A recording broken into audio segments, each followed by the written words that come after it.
Salut, bienvenue sur triathlonpourtous.net pour cette nouvelle vidéo où aujourd'hui je vais te parler de la différence qu'il y a entre une combinaison trifonction et une combinaison de natation. Parce que certains font encore un peu l'amalgame parfois, les gens qui arrivent dans le triathlon ne savent pas toujours faire la différence et confondent un peu les deux.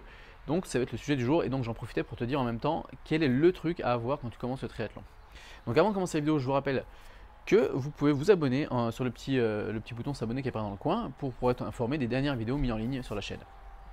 Donc le sujet du jour, la différence entre une combinaison trifonction et une combinaison de natation, parce qu'on m'a encore posé la question récemment en me disant ouais, alors si je fais pour le triathlon dans la partie natation, est-ce qu'il ne faut pas plutôt avoir une combinaison de natation plutôt que d'avoir une trifonction? Donc j'ai compris dans sa question que du coup il avait du mal à comprendre, la personne avait du mal à comprendre en fait ce que c'était la différence entre les deux. Donc la combinaison trifonction, c'est ce que j'ai sur moi là. Donc voilà, c'est une combinaison super fine, super légère, très moulante, donc qui est découpée comme ceci ici. Alors il existe certaines versions avec des manches maintenant, mais bon par contre c'est interdit de nager avec, donc on est obligé de la poser, donc c'est un peu plus compliqué. On va rester sur des modèles un peu plus classiques on va dire. Donc elles sont découpées comme ceci. On est super à l'aise pour nager, donc voilà, on peut tourner les bras, ça n'empêche pas de tourner les bras. Elle est très moulante, c'est un tissu, c'est un textile qui est très technique, qui permet d'évacuer la transpiration très facilement. Et donc elle évacue la transpiration, mais aussi l'eau. Donc quand on sort de l'eau, on a fini la partie natation, on sort de l'eau. Mais en fait l'eau, elle reste pas comme dans un t-shirt en coton qui va pomper la flotte, là, ou un t-shirt qui va faire 2 kg parce que c'est mouillé. Là, l'eau, elle s'évacue instantanément et ça fait vraiment corps avec vous. Vous ne sentez rien du tout, vous n'avez rien sur le dos, quoi. Et la partie basse de la trifonction, en fait, alors soit il y a des trifonctions comme celle-ci là qui sont en une seule pièce, donc qui vont jusqu'à mi-cuisse, donc qui font office de t-shirt et en même temps de cuissard. Donc après, quand on va enchaîner sur le vélo, ça fait comme si on avait un cuissard de vélo avec une petite couche sous les fesses comme un cuissard de vélo, mais en plus fin. Donc ce qui fait que le fait d'avoir la couche sous les fesses va permettre d'avoir comme un cuissard de vélo, ne pas se taler les fesses quand on va enchaîner les kilomètres. Et par contre, le fait qu'elle soit plus fine, ça va éviter qu'elle pompe trop la flotte et d'être quand vous montez sur un vélo, si vous prenez un cuissard de vélo, un vrai cuissard de vélo et que vous allez nager avec et après vous faites du vélo, vous aurez l'impression d'être assis sur une éponge parce qu'en fait il va pomper la flotte et vous aurez une grosse réserve d'eau sous les fesses, ça va être désagréable. Et pareil, quand vous allez commencer à courir, un cuissard de vélo c'est pas fait pour courir, donc en fait c'est un peu, quand vous vous mettez droit, ça va être un peu relâché au niveau des fesses et donc vous allez sentir cette couche qui va venir vous taper dans les fesses, c'est assez désagréable quoi. Donc du coup, la combinaison trifonction, elle est prévue pour ça. Donc c'est quelque chose qui est très moulant, très près du corps. Alors ça se prend pas large, hein, ça se porte très près du corps.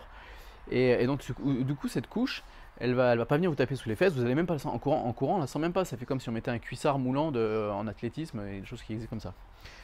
Donc ça permet de faire des transitions. Donc du coup, vous mettez ça du début à la fin d'une épreuve de triathlon, vous enfilez ça avant de partir, et après vous faites la natation, le vélo, la course à pied, vous ne changez jamais. Vous arrivez dans les transitions, vous avez juste à enfiler les casques, les chaussures, les choses comme ça, mais vous ne vous changez pas, vous n'avez pas besoin de vous changer. Vous avez toujours la même tenue pour faire du début à la fin du triathlon.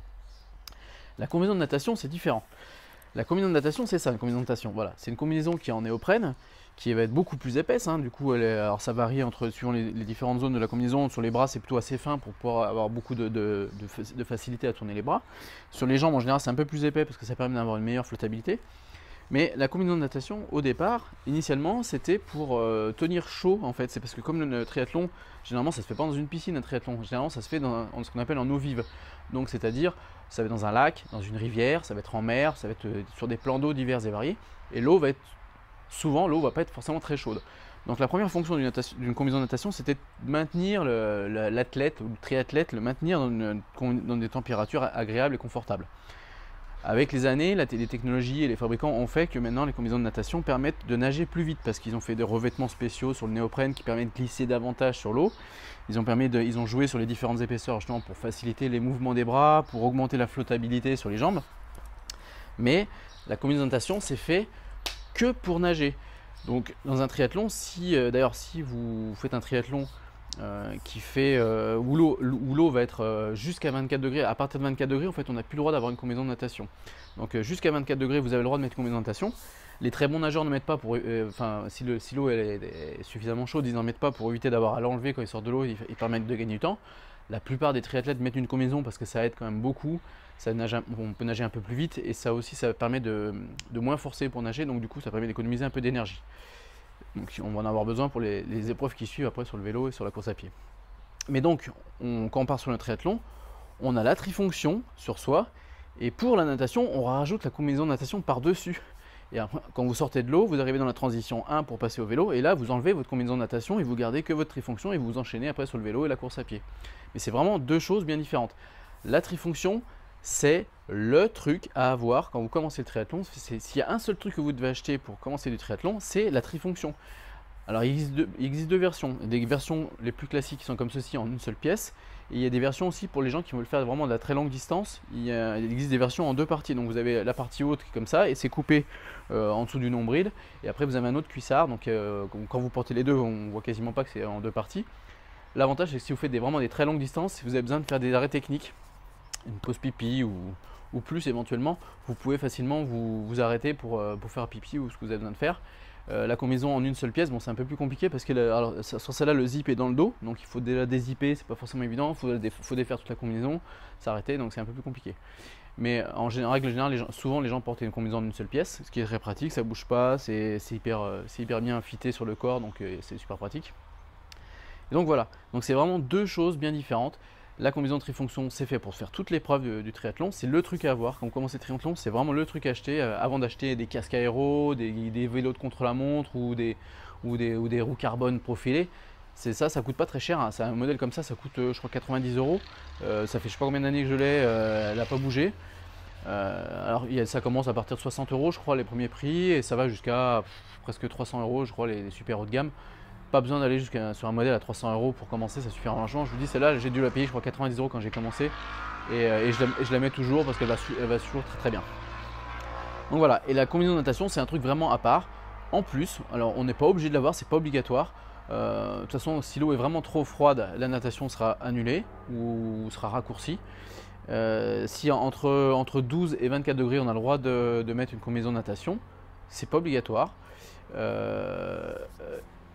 Au-delà de 24 degrés, la combinaison de natation sera même interdite. Donc vous serez obligé de nager, donc en général vous serez nager en trifonction. Donc si vous allez nager et faire des triathlons en plein été ou dans des zones très, très chaudes, où l'eau va être très chaude, il n'y aura même plus besoin de combinaison de natation parce que de toute façon elle sera interdite. Donc voilà, donc c'est vraiment les différences, c'est deux trucs bien séparés, c'est pas la même chose. On se dit pas on achète l'un ou l'autre, non, c'est la trifonction, c'est le truc qu'il faut acheter. La combinaison de natation, c'est un bonus, c'est un plus pour pouvoir aller plus vite, pour s'économiser, pour être plus rassuré aussi. Ça permet de flotter dans l'eau, donc pour les gens qui nagent pas très bien, ça permet de se rassurer. Quand on démarre le triathlon, si on n'est pas un bon nageur, ça permet de se rassurer, c'est aussi sympa. Mais c'est vraiment deux choses bien séparées. Donc j'espère que j'ai répondu à la question, j'espère que j'aurai éclairé certains qui veulent démarrer dans la discipline et qui vont pouvoir s'éclater dans le triathlon. Donc si cette vidéo vous a plu, n'hésitez pas à laisser vos commentaires, à cliquer sur j'aime, à la partager sur Facebook. Vous pouvez également cliquer sur les liens qui apparaissent sur les coins ou dans l'autre coin en haut si c'est sur un smartphone pour vous abonner à la newsletter et recevoir toutes les infos des dernières mises à jour sur le blog, sur la chaîne YouTube. Et en même temps vous pourrez télécharger des bonus, il y a un bonus, un petit livre à lire et une petite vidéo bonus aussi également pour pouvoir aller encore plus loin et progresser encore davantage. Sur ce, je vous laisse, bon entraînement et amusez-vous bien, à la prochaine pour une prochaine vidéo, salut!